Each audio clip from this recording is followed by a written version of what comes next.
Aloha, parents and friends. Welcome back to the Aloha EQ podcast, where we weave emotional intelligence with the spirit of aloha to raise calm hearts and connected homes, even in this noisy, changing world. Have you noticed how raising teens today feels like standing in the middle of a tropical storm?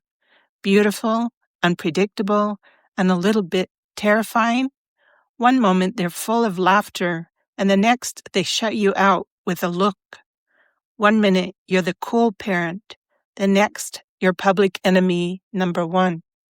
I'm your host, Ruth Kongaika, and today we're talking about what it takes to stay emotionally calm and connected while raising teens in the chaos of 2026. Because emotional intelligence isn't just a skill. It's our survival kit for parenting. Let's be honest, our teens are growing up in one of the most emotionally demanding times ever. They're surrounded by information, algorithms, and unrealistic expectations. Their phones tell them they're never enough, even when they're thriving. The greatest gift we can give our children is our presence, not our perfection.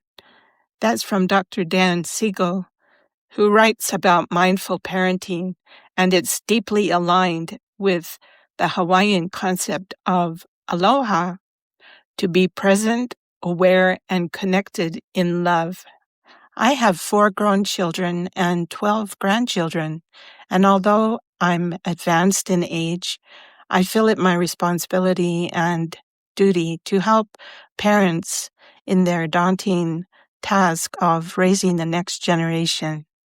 So many parents are running on fumes, multitasking, paying bills, worrying about their safety, and we show up to their emotional world half present. Emotional intelligence invites us to slow down, breathe, and truly see our teens again.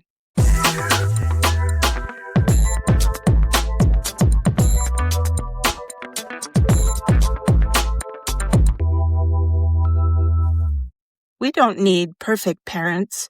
We need present ones. Emotional intelligence begins with noticing. Notice your tone. Notice your breath. Notice if your child's quietness is peace or pain.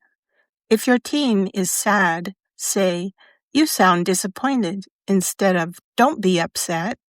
Naming emotions helps both of you calm the nervous system and open a bridge for communication. When emotions rise, curiosity is our canoe. It keeps us moving without capsizing. When we move from judgment to curiosity, we shift the energy from power struggle to partnership. As Brené Brown says, connection is why we're here. It's what gives purpose and meaning to our lives. Curiosity is the bridge to that connection. Even in the storm, lead with compassion. Sometimes love means saying, "We'll finish this talk after we breathe." A grandmother from Tonga used to tell us that when family waves get rough, you don't fight the ocean. You paddle smarter. If your teen is yelling, you don't yell back. You steady the canoe. That's emotional intelligence. Before reacting, take one deep breath through the nose, exhale through the mouth, silently say, "Stay calm, stay kind." That 3-second pause can change the outcome of a whole conflict.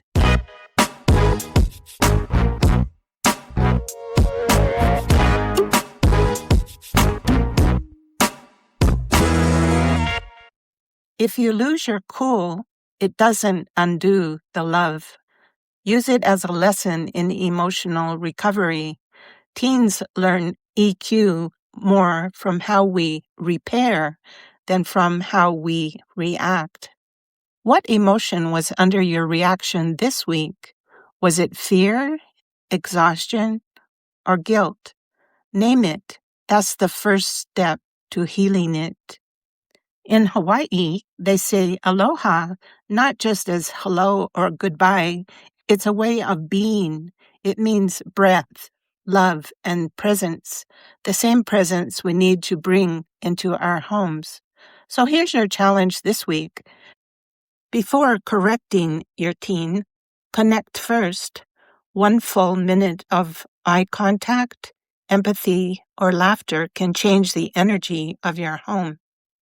Aloha means more than love. It means choosing connection in every storm. So parents, this week, breathe, smile, and remember, emotional intelligence is not about being calm all the time. It's about finding our calm again when we lose it.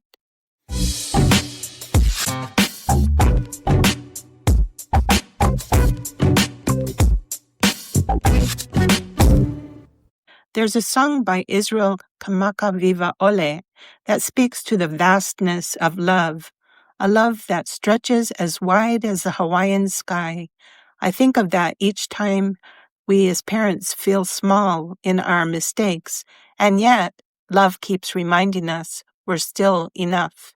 If you've ever sat by the ocean and listened to the rhythm of the waves, you know some days the tide is strong, some days gentle.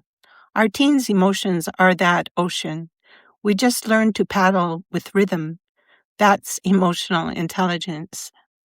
My husband told me that when he grew up on the island, when his parents got mad, they didn't always yell. Sometimes they'd go silent. That kind of quiet was scarier than any lecture. Now I understand that sometimes silence can actually be strength. Emotional intelligence isn't always talking more. Sometimes it's knowing when to hold peace. Let's take a deep breath together. Inhale through your nose. Exhale slowly. Now bring to mind your teen's face, not the one they show the world, but the one that you know deep down. Whisper silently, "You're safe. You're loved. You belong." That's the sacred core of emotional intelligence, the heart behind the science. May your home be filled with laughter louder than the world's noise. May your words land softly, even when your teens don't. May the spirit of Aloha guide your heart when patience runs low. And may love, like the ocean, always find its way back to shore.